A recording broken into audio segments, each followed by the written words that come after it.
PKJ Wates. Lama kita tidak berjumpa. Semoga semua dalam keadaan baik dan sehat. Teman-teman, dalam masa social distancing, physical distancing di tengah COVID-19, memang kita tidak bisa berjumpa secara fisik. Dan kali ini kita bisa bersama-sama tetap belajar firman Tuhan, namun dengan cara yang berbeda. Terima kasih untuk teman-teman pengurus yang sudah memiliki gagasan untuk mengadakan PA ini. Baik, dalam pertemuan yang pertama ini, dalam perjumpaan yang pertama ini, pengurus mengambil tema kita hendak berbincang-bincang mengenai pacaran. Menarik ya, di tengah suasana COVID pun kalian masih memikirkan soal pacaran. It's okay. Ada beberapa pertanyaan yang sudah masuk dan semuanya menarik. Kita akan coba lihat satu persatu dan bagaimana Alkitab berbicara soal itu.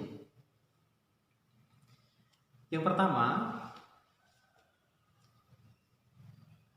pedoman berpacaran menurut iman Kristen bagaimana sih?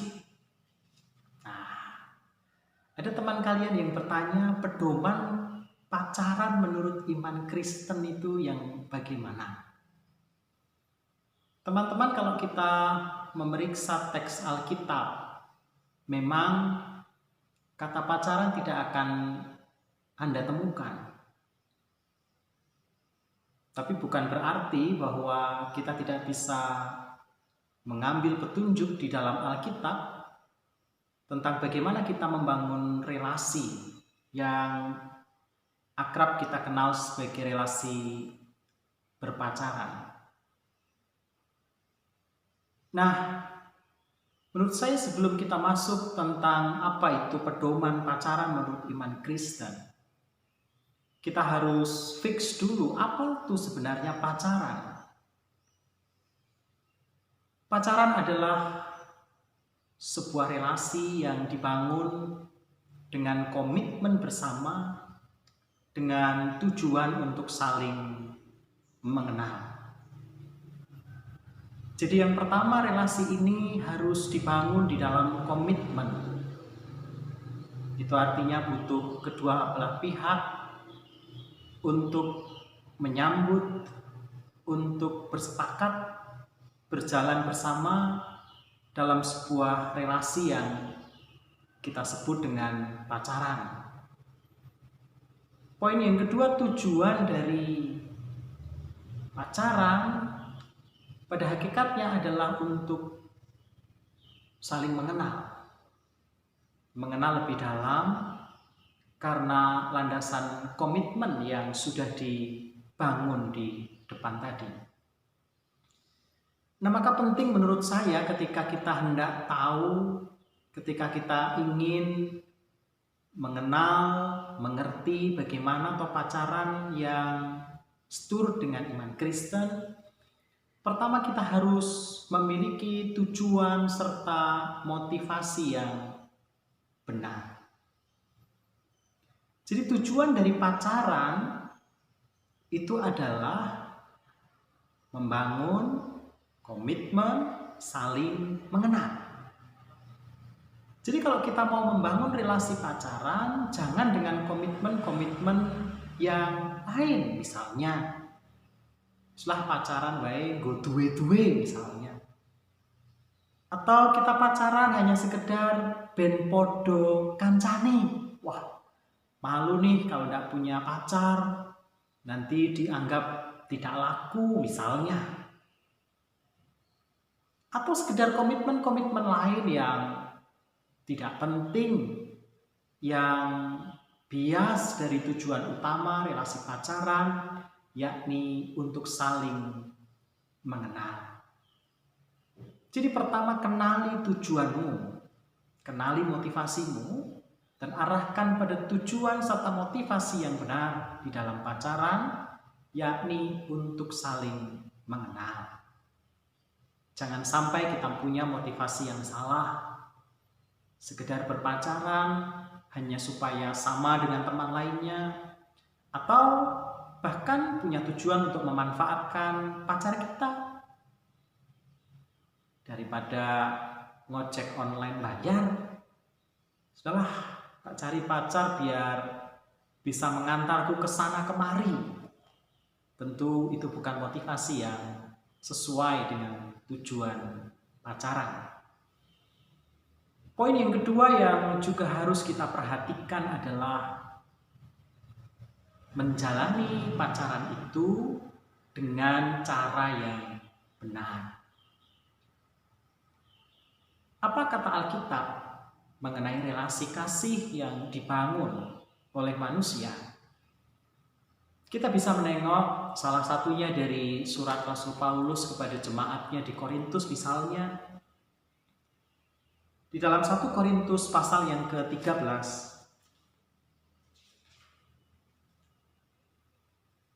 ayat yang ke-4 hingga ayat yang ke-7, ia katakan, kasih itu sabar, kasih itu murah hati, ia tidak cemburu, ia tidak memegahkan diri dan tidak sombong, ia tidak melakukan yang tidak sopan dan tidak mencari keuntungan diri sendiri. Ia tidak pemarah dan tidak menyimpan kesalahan orang lain. Ia tidak bersuka cita karena ketidakadilan, tetapi ia bersuka cita karena kebenaran. Ia menutupi segala sesuatu, percaya segala sesuatu, mengharapkan segala sesuatu, sabar menanggung segala sesuatu. Jadi kalau kita membangun relasi pacaran, lakukanlah dengan jalan kasih yang benar, dengan hati yang sabar, dengan kasih yang murah hati kepada pasangan kita, dengan tidak cemburu. Poin ini penting untuk saya ulas. Apakah berarti Pak Pendeta kita tidak boleh cemburu pada pasangan kita? Kata orang, bukankah cemburu itu ekspresi dari cinta katanya. Nah, maksud teks adalah kita tidak iri. Kita tidak cemburu dalam hal ini adalah kita tidak iri. Ia tidak melakukan yang tidak sopan dan tidak mencari keuntungan diri sendiri. Jadi pacaran yang sehat adalah pacaran yang dibangun dalam relasi yang sopan, tidak mencari keuntungan diri sendiri. Apa itu sopan? Apa itu kriteria sopan? Tentu teman-teman sudah dewasa, teman-teman sudah bisa menjabarkannya. Poin ketiga yang penting untuk diperhatikan dalam pacaran menurut iman Kristen adalah mengikut sertakan Tuhan dalam relasi Anda. Kita bisa lihat misalnya di dalam Amsal 3 ayat 6. Amsal pasal 3 ayat yang ke-6. Akuilah dia dalam segala lakumu, maka ia akan meluruskan jalanmu. Mengikut sertakan Tuhan dalam setiap perjalanan kita, termasuk pula dalam relasi berpacaran, akan menuntun kita kepada jalan yang benar. Jadi apa pedoman pacaran menurut iman Kristen? Pertama, motivasi yang benar adalah untuk membangun komitmen dalam rangka mengenal, bukan motivasi yang lain. Yang kedua, jalani dengan cara yang benar. Dan yang ketiga, senantiasa ikut sertakan Tuhan dalam hubungan. Oke, kita beralih pada pertanyaan yang kedua. Menunjukkan kasih sayang itu batasannya bagaimana sih? Ada juga pertanyaan yang sama saya kira dari teman kalian yang lain. Apa saja sih yang boleh dilakukan ketika kita pacaran dengan yang seiman? Nah, saya paham maksud tujuan pertanyaan Anda.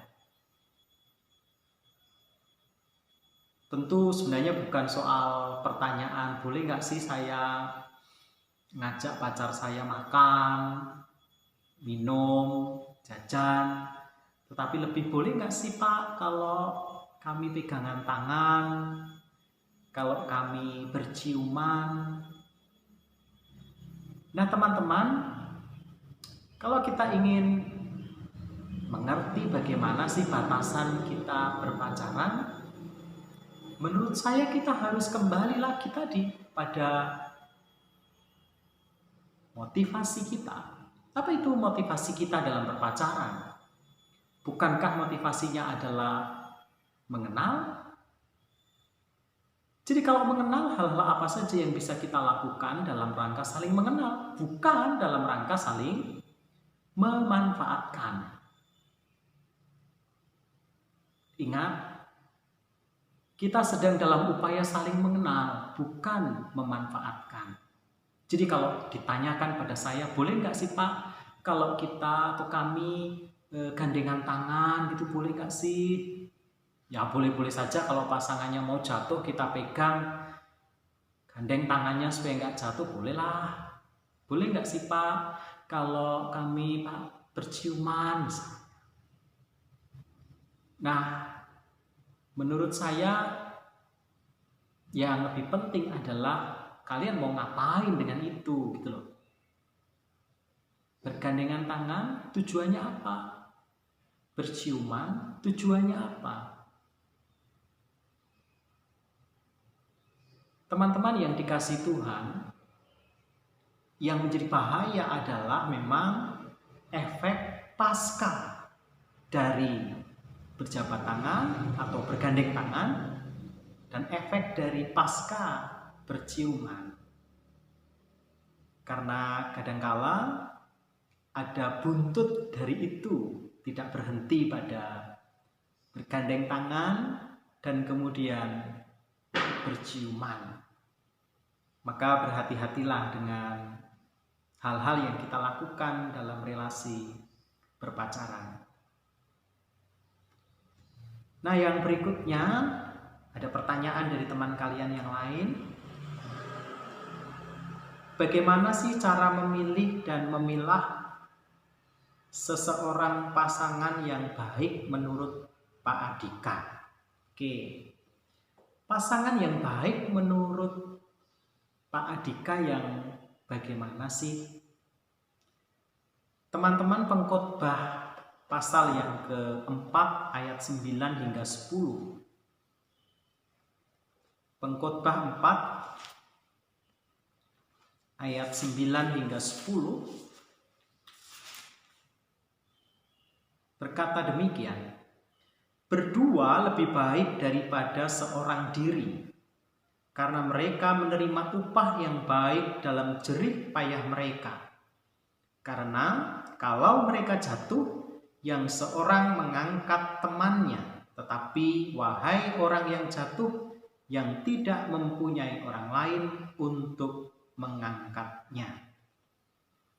Memang secara implisit dalam teks ini tidak berbicara tentang relasi pacaran, tetapi relasi di antara dua orang yang dianggap lebih baik karena dalam berelasi, di dalam hubungan di antara dua orang, kita bisa saling menolong, kita bisa saling menopang. Jadi menurut saya cara memilih pasangan yang baik itu yang bagaimana adalah pasangan yang menolong, pasangan yang menopang, atau dengan kata lain pasangan yang memberdayakan.